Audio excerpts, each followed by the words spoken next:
Muchas bendiciones para ti en este día. En este día quiero hablarte acerca de un estudio que he titulado Los dos tipos de danza y las manifestaciones del Espíritu Santo. Bueno, yo no quiero hoy venir a convencerte de algo que tal vez tú compartas o no, de algo que tal vez tú creas o no, sino simplemente llevarte al convencimiento de que Dios no está metido en un molde. Muchos años la iglesia ha metido a Dios en un molde a través de libritos, folleticos, declaraciones doctrinales, ideas que ha tenido un sacerdote o un obispo o un superintendente o un presidente de una denominación, y han creado su propio libro y pues han ido metiendo en un molde a Dios. Y el Espíritu Santo opera con libertad en la iglesia desde los inicios de la propia iglesia. Y lo vemos en el libro de los Hechos, cómo se hacían tantas cosas y pasaban tantas cosas que eran inexplicables. Incluso la propia Biblia dice que Jesús hizo tantas cosas que no están escritas en el libro de la Biblia, porque si se fueran a escribir no cabrían en todos los libros que pudieran haber en el mundo. Entonces esto demuestra, ¿tú me entiendes?, la gran variedad, la gran cantidad de cosas que Dios a través del Espíritu Santo puede hacer en este tiempo en la iglesia. Entonces algunas manifestaciones que yo recuerdo que abundaban mucho en el pasado en muchas iglesias, ya como que eso no se ha ido viendo ya más, ya no se ven prácticamente. Y yo pienso que la razón no es que Dios haya dejado de obrar, ni es que no sea la voluntad de Dios obrar de esa forma. Es que a veces los hombres, como te digo, han encasillado a Dios y han dicho, no, ya esto no se puede hacer. No, porque mira, esto... Y yo entiendo que a veces ocurren excesos, hay excesos a veces que ocurren. O sea, ¿qué pasa? Que Dios empieza a moverse, por ejemplo, en un área, en una ciudad, en una iglesia, y empiezan a ocurrir manifestaciones del Espíritu Santo. Pero entonces ya todo el que llega quiere lo mismo. Y a lo mejor pues Dios no lo toca, pero él dice, voy a fingir que estoy hablando en lengua, voy a fingir que estoy temblando, voy a fingir que me caigo. ¿Por qué motivo? Para yo estar también a la onda, estar en la moda, estar como todo el mundo, para que vean que yo también recibo, que yo soy espiritual. Y entonces muchas de estas cosas a través del discernimiento de espíritu se descubren, y hay quien se da cuenta y dice, no, este tipo es un carnal, porque aquí estaba saltando y danzando y hablando en lengua, y cuando salió para la esquina vi que se encendió un cigarro y se fue detrás de una mujer. Entonces, bueno, eso a veces hace que entonces empiecen a haber ciertas retenciones, empiecen a haber ciertas limitaciones. Y con el paso del tiempo pues se limita por completo al Espíritu Santo. Pero el Espíritu Santo no puede ser limitado o no debe ser limitado. El Espíritu Santo debe ser el Rey, el Señor de la iglesia, el Señor del culto, el Señor del servicio, el Señor del tiempo de oración, de la vigilia, para que entonces Dios pueda manifestar sus dones y puedan ocurrir las cosas que a Él le plazca que ocurran. Alabado sea el Señor para siempre. En el Antiguo Testamento vemos un pasaje en el cual estaba el pueblo de Israel ahí en el Sinaí. Recuerden que Dios se manifestó en el Sinaí, ahí estaba su presencia, ahí le dio las tablas a Moisés y hizo cosas tremendas. Y dice que en Éxodo 20:18 que todo el pueblo observaba el estruendo, los relámpagos y el sonido de la bocina. Fíjese que no dice que el pueblo estaba haciendo los estruendos, ni dice que el pueblo estaba tocando bocina. De ahí del monte salía todo eso. Yo me imagino que habrían ángeles con trompetas y bocinas alabando a Dios. Y dice, vean que el monte humeaba. El monte Sinaí no tiene un volcán, pero humeaba. Había manifestaciones del poder de Dios. Y dice que viendo todo el pueblo, temblaron y se pusieron de lejos. O sea, la presencia de Dios produce temblor.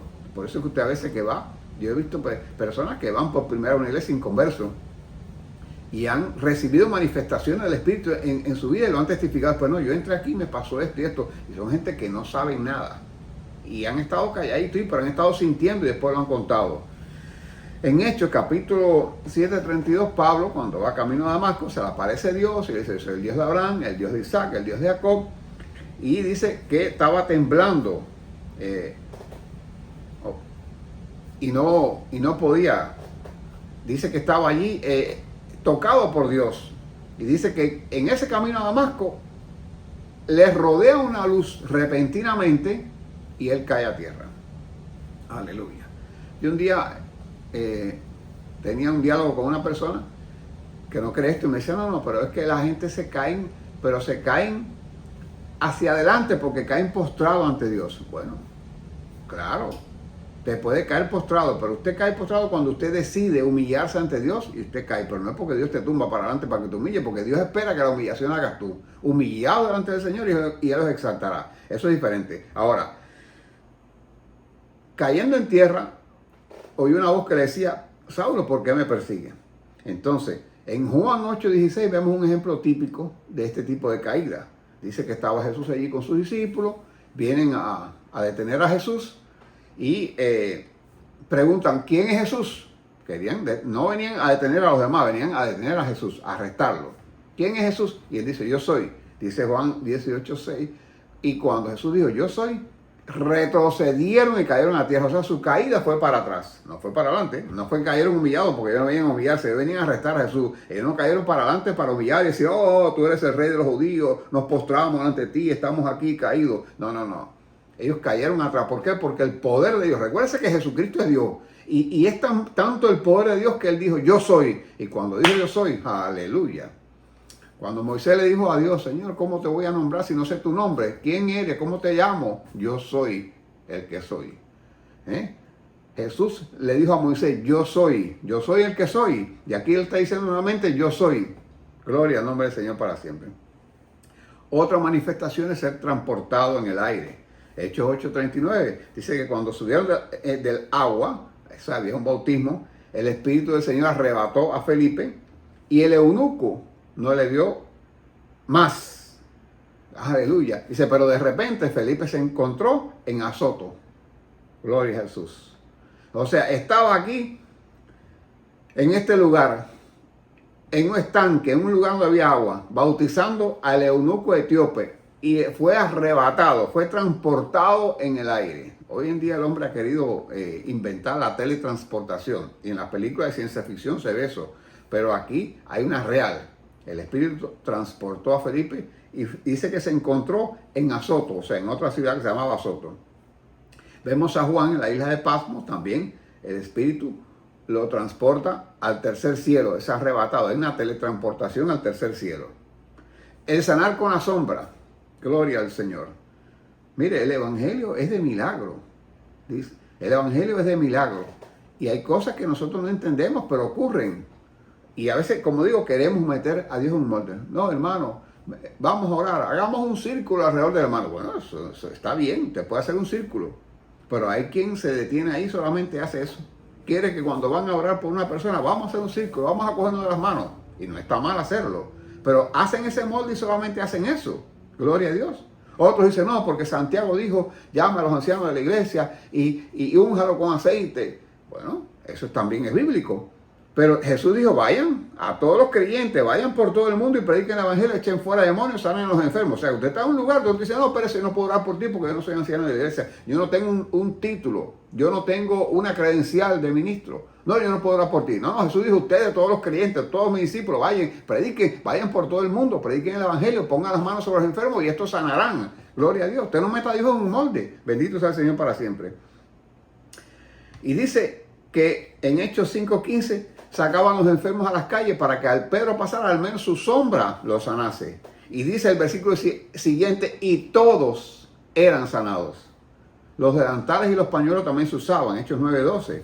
Llevaban pañales, delantales. Yo a veces he visto en iglesias pastores que toman pañuelos o le piden a la persona, trae una prenda de la camisa, algo de esa persona, vamos a orar por ella, la vamos a ungir y llévala ahí y póngasela porque el tipo está en el hospital, no puede venir al templo. Entonces han hecho, y han habido testimonios, yo he oído en las iglesias testimonios de personas que han llevado el paño, la camisa, el pañuelo, lo que sea, han ido al hospital, se lo han puesto a la persona y han recibido sanidad y después he visto en la iglesia cómo han venido a dar testimonio. Alabado sea el Señor, porque Dios es grande, hermano. No limite el poder de Dios. Aleluya. Crea que Dios lo puede hacer de la manera que Él quiera hacerlo. No limite a Dios. No piense, pero esto es imposible. Hay 20 imposibles, hay este impedimento. Va a pasar esto. Para que esto suceda tiene que fulanito aprobarlo. No, Dios es el que tiene en control toda tu vida y todos tus problemas y todos tus negocios. Bendito sea el Señor para siempre. La embriaguez, bueno, recuérdense que la Biblia dice no os embriaguéis con vino, en lo cual hay disolución, antes bien ser lleno del Espíritu. O sea, lo que está parafraseando es lo siguiente: no te embriagues con bebida alcohólica, embriágate con el Espíritu Santo. Eso es la parafrasis de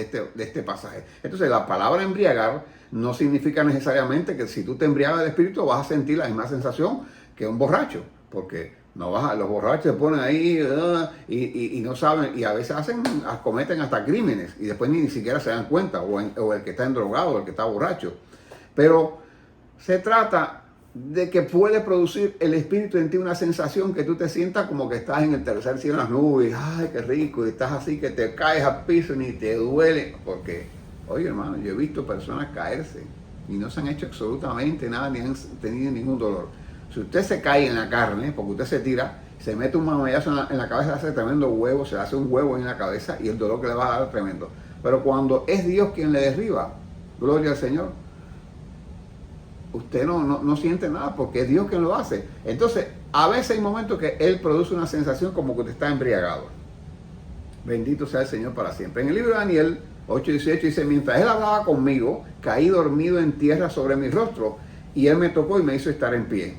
O sea, sufrió un momento de anonadamiento. En el capítulo 10 de Daniel, verso 8, quedé pues yo solo y vi esta gran visión y no quedó fuerzas en mí. Antes mi fuerza se cambió en desfallecimiento y no tuve vigor ninguno. El tipo estaba, cuando una persona está así como embriagada, usted ve que sus movimientos son lentos. Pues he visto drogadictos, drogados, borrachos, y se ponen así, los movimientos son lentos y ellos creen que están en las nubes.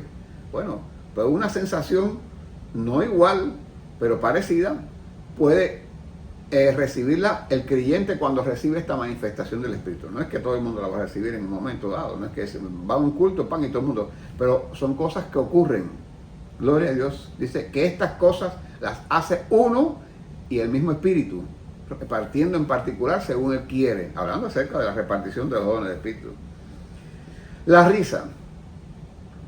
Yo me recuerdo que hubo una época, oye, que esto se movió por todos lados y todos los predicadores que iban a predicar ministraban risa santa. Bueno, y como digo, ya cuando se hace un exceso, ya cuando la cosa deja de ser en el espíritu y comienza a ser en la carne, pues entonces toma un camino equivocado. Pero Dios sí da esta manifestación. Nehemías 8 dice: el gozo de Jehová es vuestra fuerza. Bueno, si el gozo del Señor, la risa es gozo, si el gozo del Señor es mi fuerza, y la Biblia está diciendo, incluso hay pasajes donde exhorta a estar gozoso, estar siempre gozoso, pues, ¿por qué el Espíritu Santo en un momento dado no me puede dar a mí un gozo sobrenatural, algo especial? Gloria a Dios. He visto personas que han llegado a la iglesia llena de carga, de tristeza, un dolor horrible en su corazón por miles de problemas que está pasando, se ven su mundo derribado. Han recibido el gozo, esa risa santa, y han salido renovados, contentos, riéndose, contentos, alegres y con la certeza de que Dios ha obrado en su vida. Bendito sea el Señor para siempre.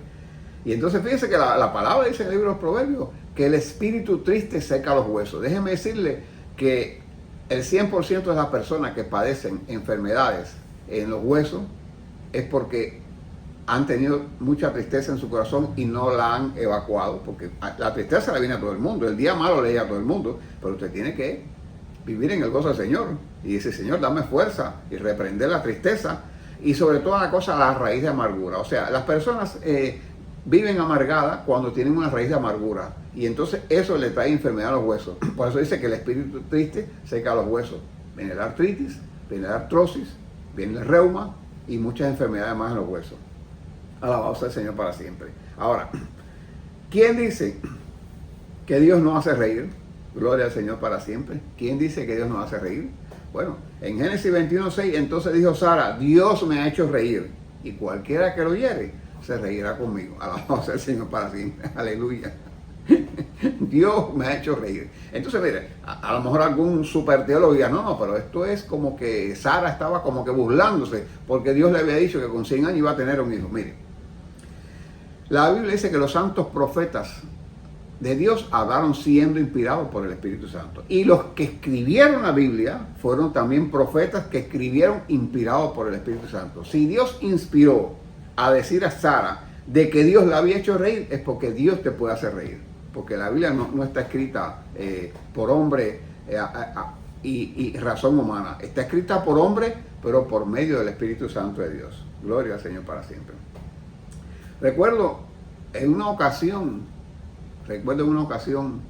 que una persona llegó a una vigilia y Dios la tocó y empezó a reír y a reír y a reír.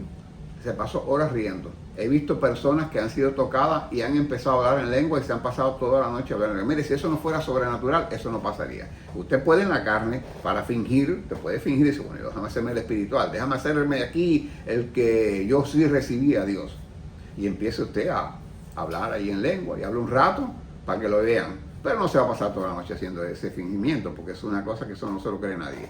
Ahora, he visto personas con manifestaciones del Espíritu que le duran la noche entera, amanecer, llegar a una vigilia y amanecer con lo mismo, con la misma manifestación, sin parar, una noche entera. Vi una vez una persona que danzaba y danzaba, se pasó la vigilia completa danzando. La vigilia completa danzando se pasó, sin parar.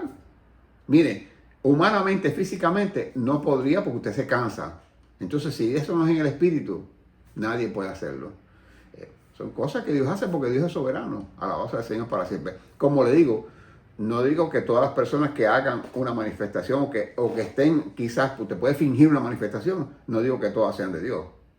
Porque como le digo, hay fingimiento a veces. Hay personas que por ignorancia, porque creen que si fingen, pues entonces van a estar bien con Dios o con el hombre, no sé. Pero de que hay manifestaciones, hay manifestaciones. Gloria al nombre del Señor para siempre. Entonces hay dos tipos de danza. Está la danza ritual, la danza que la Biblia manda, alabad a Jehová con danza.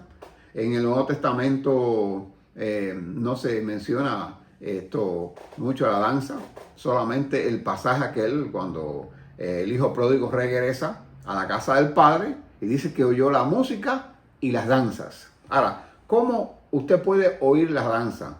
La música se oye porque por supuesto es una música, sea la gente cantando y tocando los instrumentos, pero la danza se siente, ¿por qué? Por el sonido que hacen los pies. Entonces dice que cuando él llegó, se aproximó, antes de recibir el anillo que le dio el padre, antes de que se le matara el mejor becerro de la manada, dice que le oyó la música y las danzas. Eso está en el Nuevo Testamento. Entonces una enseñanza que está dando acerca de un hijo pródigo a la casa de ¿quién? Del padre. Entonces a la casa del padre hay danza. Por eso que en el templo de Dios, en el templo donde se alaba a Dios, que es la casa del padre, pues hay que danzar, porque la Biblia dice alabad a Jehová con danza, todo lo que respire, alabe a Jehová. Entonces hay una danza que expresa regocijo, alegría, que es una danza ritual. Yo a veces he visto algunos videos hebreos donde se hacen danzas, que danzan los hombres. Qué lindo se ve eso, qué cosa, qué maravilla, qué bendición como danzan para Dios. Alabado sea el Señor para siempre. Pero hay una danza espiritual, hay una danza que en un momento dado el Espíritu puede tomar una persona. Dicen en 2 Samuel 6:14 que David, fíjese, David estaba allí con el arca de Dios. Quiere decir que el arca estaba la presencia de Dios en aquel tiempo. Recuerden que hoy está la presencia de Dios a través del Espíritu Santo, pero en el Antiguo Testamento era a través del arca. Donde estaba el arca, allí estaba la presencia de Dios. Y David dice que danzaba con toda su fuerza, o sea, era algo sobrenatural, delante de Jehová. Y estaba David vestido con efod de lino. Mira, aquí hay algo muy curioso. ¿Por qué David se puso un efod de lino? Recuérdense que el efod de lino era la vestimenta que usaban los sacerdotes. David no era sacerdote, gloria a Dios. Porque para ser sacerdote en el Antiguo Testamento había que ser descendiente de Leví. Entonces, de la tribu de Leví habían hombres que escogían para el sacerdocio. No eran tampoco todos los levitas. Habían levitas que servían como porteros, como cargando el agua, barriendo el piso del templo, no sé. Pero no todos eran sacerdotes. Había un grupo, un linaje escogido de levitas que eran los que hacían el sacerdocio. Entonces, David era descendiente de la tribu de Judá, no de Leví. Sin embargo, en un momento dado, David fíjese que en el Antiguo Testamento nadie podía estar donde estaba el arca. Solamente los sacerdotes escogidos de la tribu de Leví eran los que podían entrar a donde estaba el arca. Hubo una vez un hombre que tocó el arca, Usa, y Dios lo mató. A él mismo murió porque el arca no se podía tocar si tú no eras sacerdote. Sin embargo, David estaba allí donde estaba el arca y estaba vestido con un efod de lino, con un traje de sacerdote. Ahora, ¿qué me dice esto a mí? Bueno, lo que me está diciendo es que por un momento, aunque David no era sacerdote de la tribu de Leví, por un momento David fue sacerdote. David estuvo donde estaba el arca de Dios y David tuvo un efod de lino. ¿Y qué representa esto? Representa el sacerdocio de Cristo, porque la Biblia todo el tiempo llama a Jesucristo el hijo de David. Y Jesús fue triple oficio: rey, porque fue el rey de Israel, o es el rey de Israel; profeta, porque Jesús es un profeta; y sacerdote. La Biblia le llama según el orden de Melquisedec. Entonces, hay un orden diferente al orden de Leví. Los sacerdotes en el Antiguo Testamento eran del orden de Leví, descendían de la tribu de Leví. Pero Cristo se convierte en sacerdote, pero ya no descendiente de la tribu de Leví, porque Jesucristo no descendió de la tribu de Leví. Jesucristo descendía de la tribu de Judá, al igual que David. Entonces, tenía un sacerdocio según el orden de Melquisedec, que era diferente al de David, al de Leví. Y por esa razón es posible que un poco que la Biblia tipifique. O sea, no es que como tal David fuera un sacerdote, pero en un momento dado ejerció un sacerdocio, en un momento, unos minutos tal vez, poniéndose el efod de lino y estando allí en el arca con la presencia de Dios, y no murió ni le pasó nada. ¿Por qué? Porque él representaba la ascendencia de Cristo. Cristo, rey, profeta y sacerdote, descendiente, el hijo de David, también profeta, porque David fue un profeta. David profetizó. Algunos de los escritos bíblicos del Antiguo Testamento y los Salmos fueron escritos por él. Él profetizó también. Fue rey de Israel, y ejerció en un momento el sacerdote. Bueno, esto representa el linaje de Cristo. Gloria al nombre del Señor para siempre.